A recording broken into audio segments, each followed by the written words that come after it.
Assalamualaikum warahmatullahi wabarakatuh. Halo semuanya, perkenalkan nama saya Serin Ayunda Putri dengan NIM 235231166. Nah, di sini kami akan menjelaskan terkait hasil observasi industri keuangan non-bank syariah di Basnas Sukoharjo. Sebelumnya, perkenalkan dulu anggota kelompok kami. Yang pertama ada Ananda Putri Salsabila, yang kedua ada Viola Dwi Sahwan Sapitri, yang ketiga ada Muhammad Miftahul Rafif, dan yang terakhir ada Desi Tri Rahli. Nah, kami dari kelompok 3 Prodi Perbankan Syariah kelas 3E. Nah, di sini kami nanti akan menjelaskan mengenai identitas lembaga, dasar hukum, dan juga sejarah dari Basnas Sukoharjo. Langsung saja ke yang pertama, yaitu identitas lembaga. Nama lembaganya yaitu Badan Amil Zakat Nasional Sukoharjo, yang beralamat di Jalan Raja Wali, Kelurahan Joho, Kecamatan Sukoharjo, Kabupaten Sukoharjo, Jawa Tengah, dengan kode pos 57513. Selanjutnya emailnya yaitu basnaskap.sukoharjo@basnas.go.id. Dasar hukum berdirinya Basnas Sukoharjo dibentuk berdasarkan yang pertama ada Undang-Undang Nomor 23 Tahun 2011 terkait pengelolaan zakat. Kemudian yang kedua adalah Peraturan Pemerintah Nomor 14 Tahun 2014 tentang pelaksanaan Undang-Undang Pengelolaan Zakat. Kemudian yang ketiga adalah Surat Keputusan Bupati Sukoharjo terkait pembentukan dan pengesahan pengurus Basnas Kabupaten Sukoharjo. Kemudian adalah sejarah berdirinya lembaga Basnas di Sukoharjo. Badan Amil Zakat Nasional atau Basnas di Kabupaten Sukoharjo dibentuk sebagai upaya pemerintah Indonesia untuk mengoptimalkan pengelolaan zakat di tingkat daerah atau di tingkat kabupaten. Hal ini sesuai dengan Undang-Undang Nomor 23 Tahun 2011 tentang pengelolaan zakat yang mewajibkan pembentukan Basnas di tingkat pusat, provinsi, hingga kabupaten atau kota. Badan Amil Zakat Nasional Basnas di Kabupaten Sukoharjo didirikan dengan tujuan sebagai lembaga yang berperan dalam pengelolaan zakat, infak, dan sedekah di wilayah tersebut. Berdirinya serta pembentukan Basnas di Kabupaten Sukoharjo mengacu pada aturan yang berlaku, termasuk pada regulasi pemerintah daerah dan nasional yang mendukung optimalisasi pengelolaan dana filantropi Islam untuk pengentasan kemiskinan dan peningkatan kesejahteraan masyarakat. Berdasarkan keputusan Bupati Kabupaten Sukoharjo nomor 451.12/265 pada tahun 2022, susunan kepemimpinan Basnas periode 2022-2027 ditetapkan untuk menjalankan lembaga Basnas secara efektif. Badan Amil Zakat Basnas Kabupaten Sukoharjo. Badan Amil Zakat Nasional Basnas Kabupaten Sukoharjo merupakan lembaga resmi yang dibentuk dengan tujuan untuk mengelola zakat, infak, dan sedekah atau biasa disebut ZIS, serta dana sosial keagamaan lainnya di wilayah Kabupaten Sukoharjo. Lembaga ini berfungsi sebagai mitra pemerintah daerah dalam meningkatkan kesejahteraan masyarakat melalui pengelolaan dana filantropi Islam secara transparan, akuntabel, dan profesional sesuai dengan prinsip syariah dan peraturan perundang-undangan yang berlaku.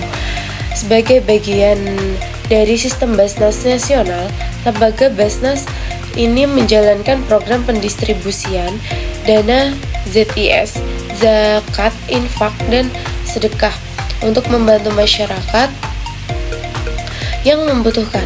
Basnas Kabupaten Sukoharjo juga berkolaborasi dengan unit pengumpulan zakat atau biasa disebut UPZ di tingkat komunitas, masjid, dan instansi pemerintah untuk memperluas pengumpulan dana zakat. Selanjutnya, visi dan misi Basnas Kabupaten Sukoharjo. Badan Amil Zakat Nasional Basnas Kabupaten Sukoharjo menjadi pengelola zakat yang profesional, amanah, transparan, dan akuntabel, serta ikut berperan aktif dalam menanggulangi kemiskinan dan peningkatan kesejahteraan keberdayaan umat Islam di Kabupaten Sukoharjo. Selanjutnya, misi. Yang pertama, meningkatkan pemahaman dan kesadaran umat Islam khususnya aparatur sipil negara (ASN) untuk menunaikan zakatnya melalui Basnas Kabupaten Sukoharjo. Selanjutnya yang kedua yaitu mengelola zakat, infak, dan sedekah ZIS secara profesional, terstandarisasi, berbasis IT, sehingga menjadi lembaga yang akuntabel. Selanjutnya yang ketiga yaitu menyalurkan dan mendayagunakan zakat secara optimal sesuai ketentuan syariat Islam dalam menanggulangi kemiskinan dan meningkatkan kesejahteraan dan keberdayaan mustahik. Selanjutnya yang keempat yaitu memperkuat jaringan dengan organisasi pengelola zakat OPZ, pemerintah kabupaten, dan stakeholder terkait lainnya. Saya di sini akan menjelaskan tentang struktur pimpinan Basnas Sukoharjo dan syarat-syarat penerima bantuan zakat atau bantuan Basnas. Yang pertama, struktur pimpinan Basnas Sukoharjo dengan ketua Bapak Dr. Andes Haji Sabdiono, dengan wakil ketua 1 Haji Sofyan Faisal Sibian, wakil ketua 2 Dr. Andes Legiman Lukman, wakil ketua 3 Haji Muhammad Joko Purwanto. Terus yang terakhir waka 4 ada Bapak Wahyono SPDI. Terus adapun pula penerima zakat terbagi dalam 8 golongan yang sesuai dengan Al-Quran surat At-Taubah ayat 60. Yang pertama ada fakir, yaitu orang yang tidak memiliki harta dan tidak mampu memenuhi kebutuhan sehari-harinya. Terus yang kedua ada miskin, yaitu yang memiliki harta tetapi tidak cukup untuk kebutuhan yang dasar. Yang ketiga ada amil, yaitu pengurus zakat yang mengumpulkan dan menyalurkan zakat. Yang keempat ada mu'alaf, orang yang baru saja masuk ke dalam agama Islam. Terus yang kelima ada riqab, yaitu budak yang ingin memerdekakan diri. Yang keenam ada ghorim, yaitu orang yang berhutang dan kesulitan membayar. Terus yang ketujuh ada orang jihad fisabilillah, yaitu mereka yang berjuang di jalan Allah.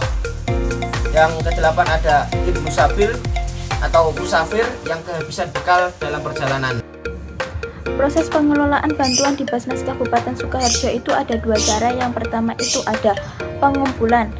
Sumber dari bantuan Basnas di Kabupaten Sukoharjo itu berasal dari zakat, infak, dan sedekah. Kemudian bantuan tersebut dikumpulkan dan dikelola oleh Wakil Ketua 1, dan bantuan tersebut juga dilakukan pengelaporan setiap bulan oleh Wakil Ketua 2.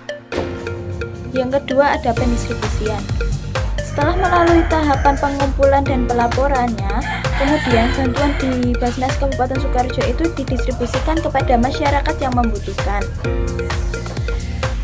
Terdapat 5 program-program yang ada di Basnas Kabupaten Sukoharjo. Yang pertama itu ada program Sukoharjo Cerdas, yang kedua ada program Sukoharjo Sehat, yang ketiga ada program Sukoharjo Makmur, yang keempat ada program Sukoharjo Tepat, dan yang terakhir ada program Sukoharjo Peduli. Selanjutnya ada mustahik penerima bantuan Basnas Kabupaten Sukoharjo. Yang pertama itu ada Ibu Yanti. Ibu Yanti merupakan salah satu mustahik bantuan usaha yang ada di Basnas Kabupaten Sukoharjo. Ibu Yanti itu mengajukan bantuan usaha untuk usaha laundry.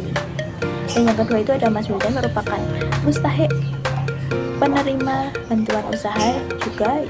Beliau mengajukan bantuan usaha untuk usaha kembangkan. Nah, itu tadi teman-teman pemaparan dari kelompok kami mengenai hasil observasi di Basnas Sukoharjo. Kami mohon maaf apabila banyak kekurangan dan kesalahan. Semoga bermanfaat. Wassalamualaikum warahmatullahi wabarakatuh.